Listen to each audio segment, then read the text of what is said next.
beautiful souls, and welcome back or welcome to my podcast, Rewire to Inspire. I am your host, Jessie Brown, and I am very excited to be jumping on the microphone with you all for episode number 201. I first needed to start this episode by just saying thank you from the bottom of my heart for each and every one of you who took the time to congratulate me on 200 episodes, who sent me kind words of encouragement, and just, you guys really touched my heart with your words and celebrating that milestone with me. And I just could not be more grateful. And so I wanted to just extend the biggest thank you on today's episode, that I am so excited and I'm so glad you guys are so excited, and it just really meant the world to me to hear some feedback from you guys, because we really, we can begin to get hard on ourselves and think that no one cares or no one's listening or no one, I think cares is the biggest one. And then when we have these realizations or we get different evidence that challenges our thoughts, it's just like, okay, like maybe my thoughts aren't fully accurate. And so thank you guys again. If you haven't listened to episode 200, I talked about 5 different things that I learned over the course of doing 200 episodes. And so I definitely encourage you to check out that episode if you haven't already. Diving into today's episode, number 201. I came up with today's episode last week when I was cleaning around the house. I had just had this idea pop in my head. And whenever I do, I run into my whiteboard and I scribble it down. And today when I was beginning to brainstorm what I wanted to talk about, I'm like, that's it. That's what I need to talk about. And that topic is, how do you respond to adversity? How do you respond when things don't go the way you plan? How do you respond to hard situations in life? The reality is facing adversity, challenges, struggle in life, it's inevitable. It's gonna happen. We don't always know when it's going to happen or really a way to prepare for it, but we're always going to have things in life that come up that we're not really ready for or that we don't really know how to respond to. And we will have moments and periods of our lives where we don't understand why it's happening. We don't understand what it's trying to teach us, what this could possibly mean. And it's really easy to begin to get frustrated, right? Because when we face those moments of uncertainty or challenges and we don't know why, we start to be like, why is the world out to get me? Why is this happening to me? Why? And as much as, yes, it's important to validate our emotions, we must also realize that so much of life is about how we respond to these situations. And so I wanted to talk about that today because I've recognized that over the last couple weeks / months, honestly / years of my life, has been dealing with different situations over and over and over again. And I've recognized that through each of those, and I really apologize if you can hear a dog barking outside in the background. It has been barking all day long, and I really wish that the owners would bring it inside. But nonetheless, we're just gonna, listen to that doggo in the background and hope that he gets to go inside soon. I lost my train of thought. I feel like I do this every single episode. That's, again, my brain. When something triggers my attention somewhere else, I have to rein it back in. But really just reflecting that over the last couple years of my life, I've had to face some really hard decisions. And I've had a lot of unexpected situations come up in my life where I've had to dictate how I'm going to respond to them. And we don't always know in the moment, how am I going to respond to this? What is going to be my reaction? But we typically all have a go-to response that we go to. And you might not even realize that. And that is my goal of this episode, is for you guys to begin to recognize what your go-to response is when you have challenges or situations in your life that you have to respond to. And the way in which we land on what our responses is typically based off of our childhood, our resilience, trauma, experiences we've gone through, how we've witnessed our parents respond to situations, how we've witnessed, folks around us respond to situations.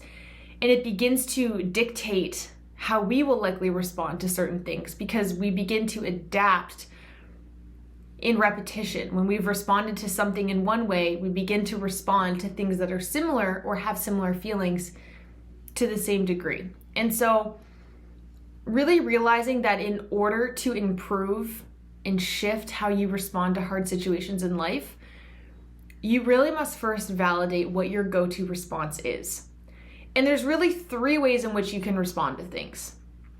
So let's just say, for an example, that let's say you're not really happy with your job. You don't feel like you're getting maybe paid enough, or maybe you feel like your boss isn't being fair. And then maybe on top of that, let's just throw in maybe, your friends aren't being very nice or supportive, and you're just feeling burnt out, frustrated. And you're at this point in your life where you just feel like you don't know what to do. The 3 ways in which human beings, really in general, can respond is 1, you can push back and you can advocate. So that would be your fight response, meaning you are going to have a conversation with your boss or your employer or whoever and advocate that you deserve a salary that matches your level of work. That dog is really distracting me. If you can hear it and you can hear my brain kind of going all over the place, things like that really throw me off. So I'm just gonna try to keep pushing through. So I hope that you can just push through with me. So that is the first way in which we can respond, is we push back and we advocate for ourselves. So again, we fight back. We fight for justice. We fight for what we think we deserve. We communicate with our friends. We say, hey, I'm not really liking how you're treating me, or I'm not really enjoying, how I'm feeling in this relationship. That is the most rare way that we can respond to things, because that requires a lot of self-worth, self-belief, self-respect, self-validation, self-awareness. And a lot of us have a really hard time standing up for ourselves. The second way in which we can respond is by kind of like submission, by suppressing ourselves, and by running away, meaning we avoid the situation. And that would be our flight response. Most of us are really, really good at this one. This one I'm definitely really good at, where I will just put my head down, agree, because I want to avoid conflict. I don't want to deal with it. I don't want to have uncomfortable conversations. And there's also a large part of me that doesn't think I'm worthy to have those conversations. And so that is the second way. The third way is we shut down and we catastrophize. So that would be like a freeze response. So that is also an avoidant tendency, but you kind of just shut down and you just play scenarios over and over again in your head. Well, I wish I would have done this, or what if I would have done that? And they're so mean, and I hate my job, and I wish I had more money. And we just like spiral. So that would be, again, like our freeze response. So you are typically one of these 3 responses. And there's typically one of them in reading those that you're like, that's me. Are you typically the fighter, someone who pushes back? Are you typically someone who flights and kind of runs away and shrinks down? Or are you someone who kind of freezes and you just take it and you catastrophize? The thing about all of these is neither one of them are really good, quote unquote, or bad, right? They are all just ways in which we respond to things. And when we typically hear fight, flight, freeze, we think of like our trauma responses. But really, if you think about a hard situation or something that causes a disruption, there has to be a part of us that is reacting to that. And we typically respond out of one of those 3 ways, even if we don't realize it, right? And so depending on the situation, it's really helpful to know your tendency, because there is a time and a place where you do need to fight. There is a time and a place where it's better to just flight and to just walk away and to just, put your head down and find something better. But when we are stuck in one of these and we are worthy of so much more, but we continue to just freeze or flight, we're never going to advocate and get what we deserve, right? And so it's really important to know what your go-to tendency is. And so I wanted to just share kind of 2 stories with you guys quickly on how I responded differently over the course of my healing journey. And so the first scenario, which I talk to you guys about all the time, is when I played college basketball. I was 17 years old, very, very naive. I had a lot of trauma in my body that I had not processed through or even validated. And my go-to tendency was 100% to just fawn and flight. So meaning just like obey, comply, put your head down. Your feelings don't matter. Your emotions don't matter. You do not matter, basically. You need to comply with whatever it is that's going on around you. And as I've shared before, my basketball experience was horrendous, and I was very much emotionally abused, and just my coach was very good at mentally manipulating me. And as much as there was many parts of me in that scenario that knew that I should have left sooner, knew that I should have just walked away, I was scared and I was terrified, and I just did what I thought was best, which was to try to push through even though it was uncomfortable. And not push through in the way that I'm advocating for myself, but push through in the way that I'm putting this person first. I've become so good at freezing and complying that I don't even really realize that I'm doing it. And so that was a time in my life that I definitely needed to fight back, and I needed to advocate, and I needed to stand up for myself. But that wasn't my go-to tendency. And in fact, there was zero part of me that even had capacity to do so.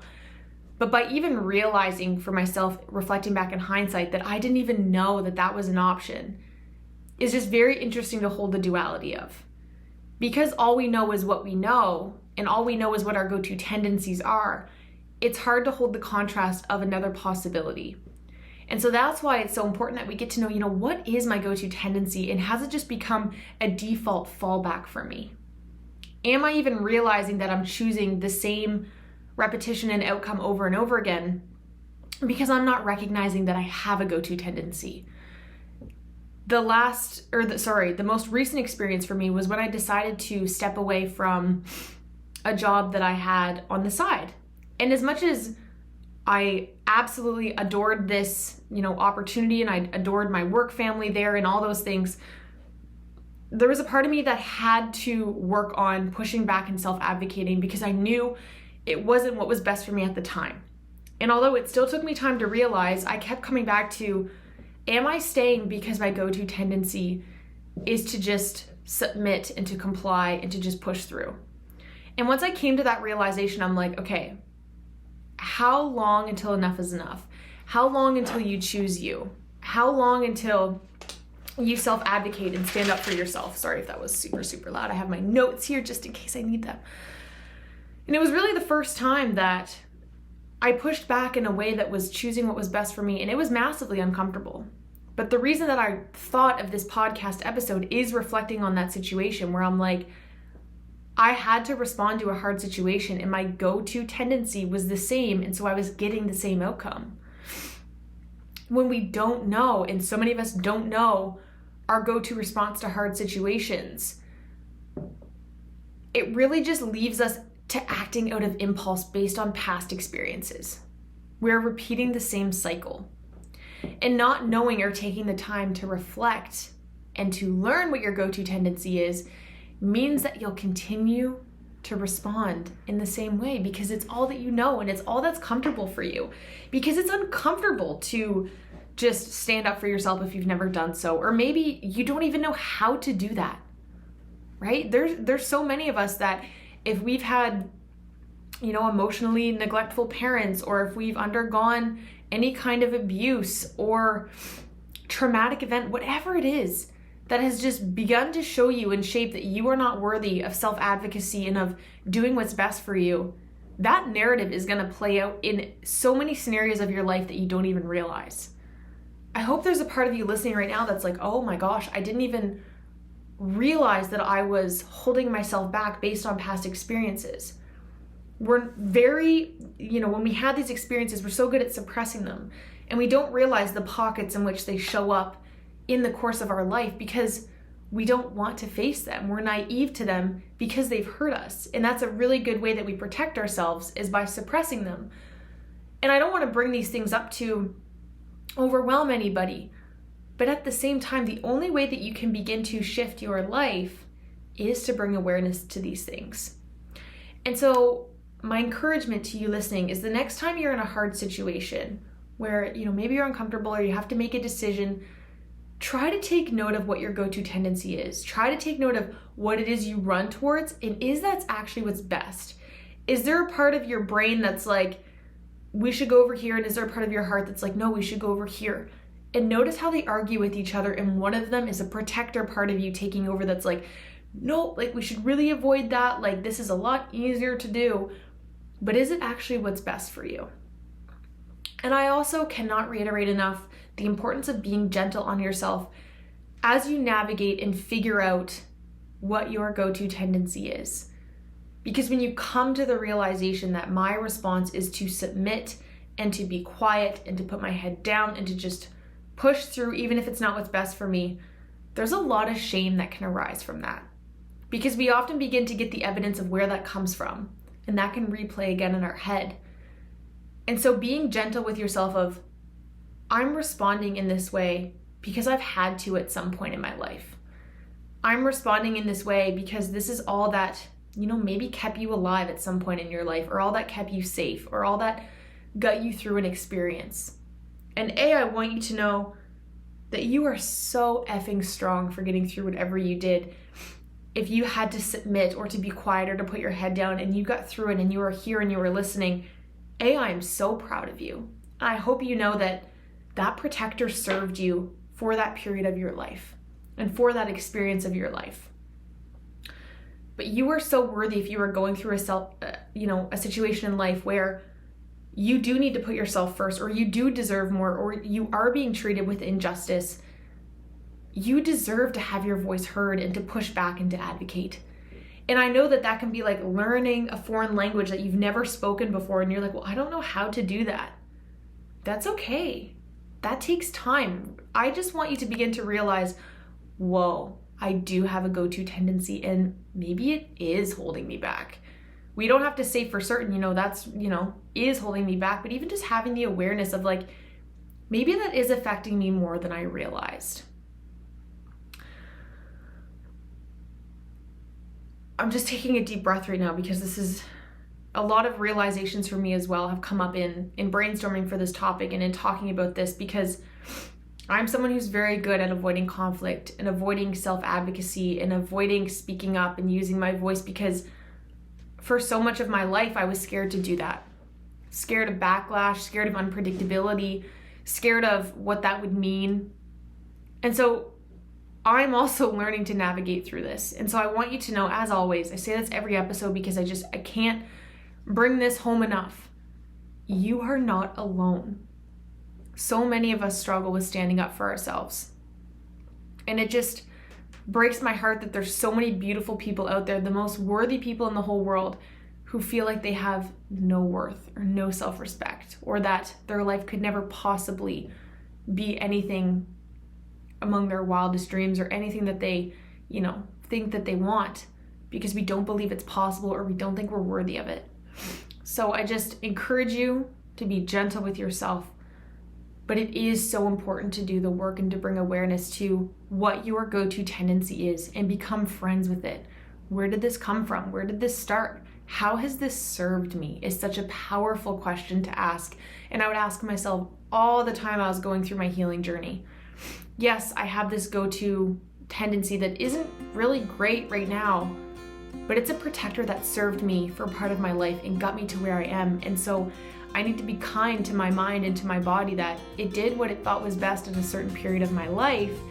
Doesn't mean it's the right, approach or is going to benefit me forever, but it's also holding that respect for ourselves that it did serve you at some point in time in your life, and you deserve to have that validation. So I hope that you take the time to just notice, are you someone who fights? Are you someone who flees? Or are you someone who freezes? Beginning to understand these things about ourselves, again, is really, really uncomfortable. But it also pays dividends among your wildest dreams, because there is no greater reward that we can give ourselves than the reward of healing and of working towards overcoming our past so we can set ourselves up for a brighter future, because I promise you, you are so deserving of so much more than the credit you are giving yourself right now in this moment. And I'm also echoing that to myself because I know that to be true, and I need to start to believe that for myself as well. And so I want to echo that onto you. So thank you guys from the bottom of my heart for tuning into today's episode. Again, I hope you know you're not alone. You are so loved. You are so worthy. And let's just let this be the year that we work on our relationship with ourselves. We get to know ourselves. We start to love ourselves more. We begin to be curious about ourselves, while also being kind, because inevitably when we begin to turn in, things are going to come up, and that's okay. It's not supposed to be an overnight race to the finish line. It is a never-ending journey, but I do think it's a beautiful one that I hope you find the permission and the courage and the love to start for yourself. Thank you guys so much, and I look forward to chatting to you all on Thursday. Bye, you guys.